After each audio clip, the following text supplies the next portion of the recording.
Avenge the Dead Fields,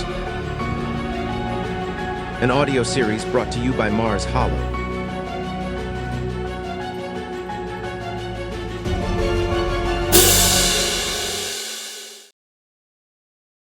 Zeiss felt resistance. His boot had caught on something half buried in the dirt.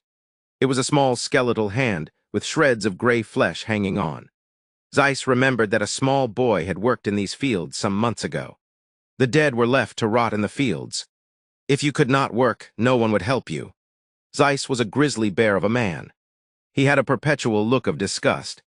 Like he was smelling farts. He had a bristly beard and long, oily shoulder-length hair. He shoveled dirt and fine stones into his buckets. They hung on a single plank held by his shoulder, allowing him to carry more than two. He was not the only one. There were hundreds of men, women and children working the fields, shoveling dirt, purifying the minerals and setting bricks. Those who defied the supreme leader were sent to labor camps. A lot of the work was used to maintain the walls that caged them. Weakling, a guard laughed. He wore crimson armor and a helmet, so his face could not be seen. A woman had staggered onto the floor. Clutching her side, she was hyperventilating. The guard lifted his metal-toed boot and kicked her in the gut. "How dare you stop working?" he shouted. She began to weep silently. Zeiss continued walking. He did not look back. He hated that he could hear everything. The whole camp went silent when someone was beaten. "Please, I'm sorry," the woman begged as he kicked her repeatedly. He laughed like a hyena. "Bastard!" Zeiss dropped his buckets. He ran at the guard and knocked him out. Zeiss repeatedly hit him until the visor broke. Soon his knuckles were raw and bloody. He looked into the cowardly eyes of this man. He was only a boy, not more than 20. "Hey you," another guard noticed. Soon, half a dozen guards were beating Zeiss to a pulp with their batons. Zeiss could take a beating. He looked through a pair of guards' legs and saw the woman on the floor, her cold, dead eyes staring back at him. Zeiss had been thrown into solitary confinement. He was jammed into a hot metal closet without food and water for days. There was no place to go to the bathroom, so his room soon smelled of excrement. He lay there bruised and beaten without any medical treatment. The rats began to nibble away at his toes. Finally, the slate of the door was opened, and a gust of fresh air entered, and Zeiss could breathe again. "You worthless ant," a voice said. That voice, it was the same guard whom Zeiss had attacked. He opened the door and held a glowing red stick of metal. The light reflected on his face, on his shiny buck-toothed smile. He plunged the hot metal into Zeiss's left eye. Zeiss screamed in pain as the hot metal melted his eyeball into glue. Kaboom! There was a deafening roar, and the ground began to shake. The entire container was flipped, and a large metal rod impaled the guard. Zeiss was hurled with the metal closet across the field. The air was filled with this bright green aura. Then everything went black. Zeiss woke up in the rubble. Everything was destroyed. The buildings and walls were reduced to nothing. Bits of shrapnel had lodged in Zeiss's torso. He pulled them out. Luckily, they were only superficial. Blood oozed out like syrup. His senses were greatly impaired. His left socket throbbed and smelled like barbecue pork. His ears were ringing due to the explosion. Otherwise, it was quiet. There were no screams. How long had he been out? It was night now. There was an eerie green glow coming from the distance. Zeiss was pulled to it like a moth to a lamp. He should be running away. Nothing would stop him. But he kept walking towards the light. As he got closer, he noticed the dead bodies of men. Women and children sprawled around like rag dolls. None of the guards were alive either. Was he the only one? It was a crater. He looked over the edge. A large meteor had devastated the camp. Everything around it had been incinerated. Green plasma oozed everywhere. Zeiss had never seen such colors. He slid down the slope of the crater. At the center of the crater was a woman. She was beautiful. She had long spindle-like limbs, and her body was covered in a coarse green lettuce-like material. The skin on her face was a shiny ivory with green undertones. She had wooden twig-like antennae protruding from her head. Then she opened her eyes. They were pink and glittery, innocent and pure like Samira. "What are you?" Zeiss said. The woman spoke with unintelligible words. She raised her hand to Zeiss's face, and there was sadness in her eyes. She placed her palm over his eye and spoke. Her hand began to glow green. There was a tingling sensation, and soon his eye was not painful. He could see his eye was healed. She smiled and began to speak again. A beam of light shone on the pair. It was a helicopter. Zeiss was not going to be caught again. He looked at the woman. Who knows what they would do to her? Zeiss sighed. He picked up the woman and ran off into the forest. The forest was an unforgiving place. The wicked would lay in wait perched high upon branches for their unsuspecting prey. A group of bandits, clad in peeling leather armor and armed with rusty daggers, cornered Zeiss and the strange woman under his protection. Zeiss felt a pang of frustration. It wouldn't be easy fighting back whilst carrying dead weight. The alien woman lay on the ground behind him. Zeiss had a broken branch ready to smash their skulls in. One bandit leapt at Zeiss with a horrific smile. Zeiss dodged his dagger and punctured the bandit's neck with the hilt of the branch, pinning him to the ground. Blood squirted everywhere and the bandit cried out in pain.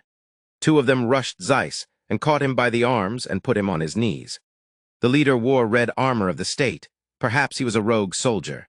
But it was more likely he killed one. He crushed the dying bandit's skull with one boot. "No place for the weak," he laughed. "Now I'll be taking your dear lady." Zeiss burned with rage, but he was helpless. The men who held him back dug their dirty brown nails into his arms. "Don't touch her," Zeiss said. The alien woman lay unfazed by the violence, watching almost like a baby. The leader yanked her up and began to defile her. What kind of wench are you?" He tried to rip open the thick cabbage-like covering over her body. Her skin was pale with a green sheen, and her eyes were crystals of pink. Her twig-like antennae were like a crown over her long black hair. "When I am done with her, she will be begging for more," he roared. The anger swelled up in Zeiss like a volcano. "You bastard!" Zeiss released a bolt of lightning from his left eye, which annihilated the leader's head. His headless body stood there for a moment before collapsing. The other bandits had been repelled by the blast. Zeiss knelt there puffing, not knowing what just happened. His eye glowed bright orange like the tip of a cigarette. Before it faded back to normal, the lady crawled over to Zeiss. "My name is Rayon," she said in a strange and unsavory accent. "I need nutrients." The other two bandits had been knocked out cold. He pondered whether he should slit their throats, but decided it was needless death. Instead, he bound their wrists and ankles with cloth. Zeiss put on the clothes of the dead leader. The clothes smelt of piss, but at least Zeiss didn't look like a prisoner. He left the armor. He wanted nothing to do with the state. He tied a slightly rusty dagger to his waist. "Can you walk?" Zeiss asked. Rayon tried to lift her body up, but couldn't. "Cannot, I need nutrients," she croaked. Zeiss picked her up, and they continued deep into the forest. The trees here were 20 feet tall, and had little leafy branches jutting out like spinal processes. The sky was always an ashy gray due to years of industrial pollution. And as the evening came, Zeiss decided to make camp. They sat around a tiny fire underneath a large trunk. Zeiss had foraged multiple palm-sized blue beetles. He smashed them and roasted them over a fire until the shells turned black. He cracked open the shells, and inside was a chewy white flesh which steamed the air. "Here, eat this," Zeiss said. Her eyes lit up, and she began to eat the beetle. She nibbled it slowly, savoring the flavor. "Satisfying," she said. "I have not eaten in many months." Who was this strange woman? He should have been more surprised by her strange form and the fact she came from the sky. But he was too tired to care. "When you can walk, we will part ways," Zeiss said. Rayon stared at Zeiss intently. "No, I need you." Zeiss sighed. He didn't need anyone. Zeiss turned. He tossed the beetle shell into the dark. There was a flicker of yellow eyes in the distance. He stood up and growled from the top of his lungs. And the predator ran. Rayon would be prime rib for a panther. "Rest," Zeiss sat up to stay watch. "Rest," she said before she curled up at the base of the tree. She was innocent like his daughter Samira. How old would she be now? Zeiss woke up at dawn when the day was still blue. The fire had gone out and it was cold. Rayon wasn't there, but he heard some laughter in the distance. Zeiss watched carefully from the tree cover. She was playing with a panther. It was large with a sleek black coat. It rolled around on its back as she scratched its tummy. The panther's ears twitched, and it quickly turned to face Zeiss. It growled, ready to pounce. Rayon purred and yawned. The panther seemed to understand, and it relaxed its shoulders. "You can talk to animals?" he asked. "I can learn about any being." She smiled and covered her left eye with her hand. She had learned to speak when she had healed his eye. "You're dead," a voice came from behind Zeiss. He turned to find a fist. Smash. Zeiss fell down the bank into the dirt. Before he had a chance to react, he was kicked in the gut. He turned over. Holding his front, the surviving bandits had returned for revenge. However, this revenge would be short-lived. The panther leapt for the bandit and bit deep into his neck, severing his spinal cord. The other bandit stumbled back as he noticed the beast and decided to run. Zeiss could hear his helpless screams in the distance. "He has not eaten in some time," Rayon smiled. Zeiss pulled off his grease-stained singlet and draped it on the back of a wooden chair in his bedroom. He had spent the whole day pulling parts from a train carriage without any results. They were rusted and needed to soak in solvent for weeks. It was hard work. He needed to rest. She would have given him hell for dirtying the sheets with his filth when they had so little. He lay there in silence. He stretched his hand out, searching for hers. There was a warmth across his palm and a squeeze. Wake up, I need your help." Rayon crouched over his body, squeezing his hand. Her crystal pink eyes gleamed in the dawn light. He was taken aback and hit his head on the tree trunk he slept on. It wasn't her. Zeiss washed his face in the river and then drank handfuls. She watched and copied, although in a rather dramatic way. She had told him an incredulous tale of being from another world in a far galaxy. She wouldn't shut up about it. She had no idea how she woke up in that crater. "My world was at war, Zeiss. I escaped. And I do not know what has become of my family," Rayon urged him. "What do you expect me to do? Fight in your war?" "Avenge your dead family," Zeiss said.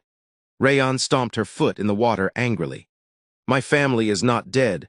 I need to find a way to contact them. Do you know what it is like to be alone?" Zeiss hated that he was stuck with this woman. He hated himself for entertaining her story. She had devastated that labor camp.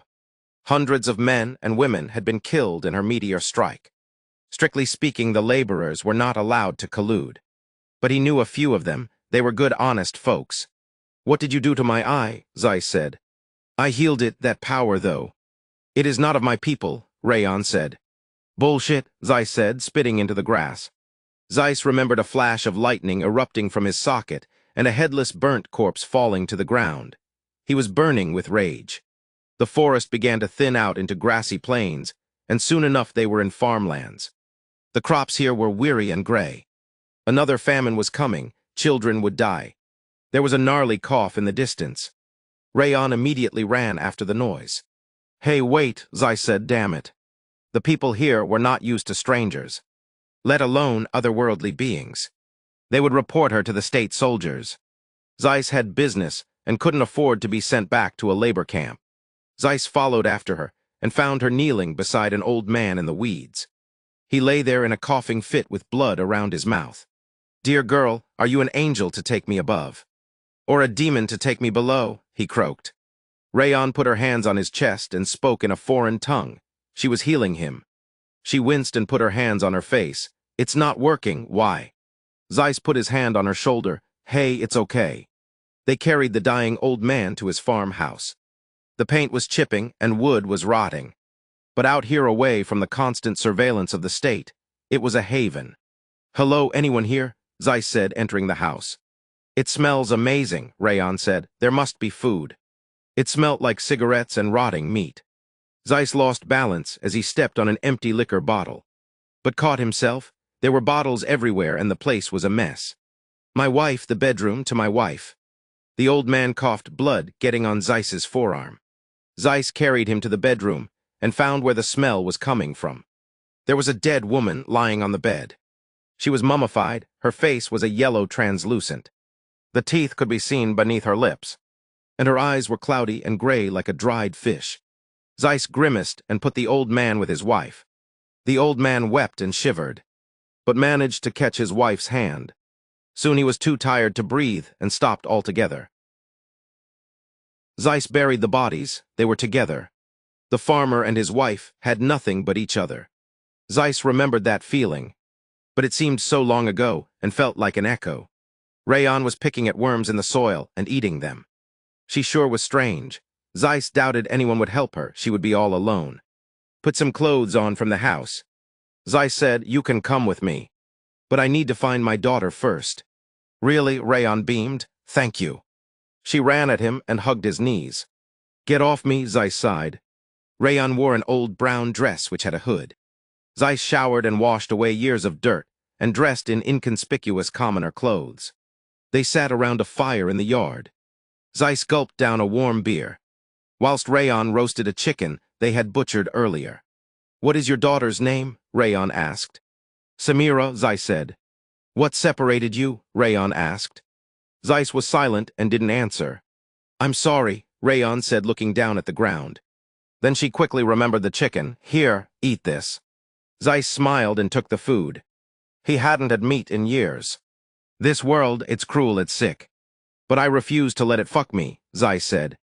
"Maybe we can change it," Rayon said, placing her hand on his forearm. A helicopter, clad with machine guns, hovered overhead. It shone a bright light on the pair. "Freeze, this is the state," a woman with short blonde hair and a visor yelled. Avenge the dead fields.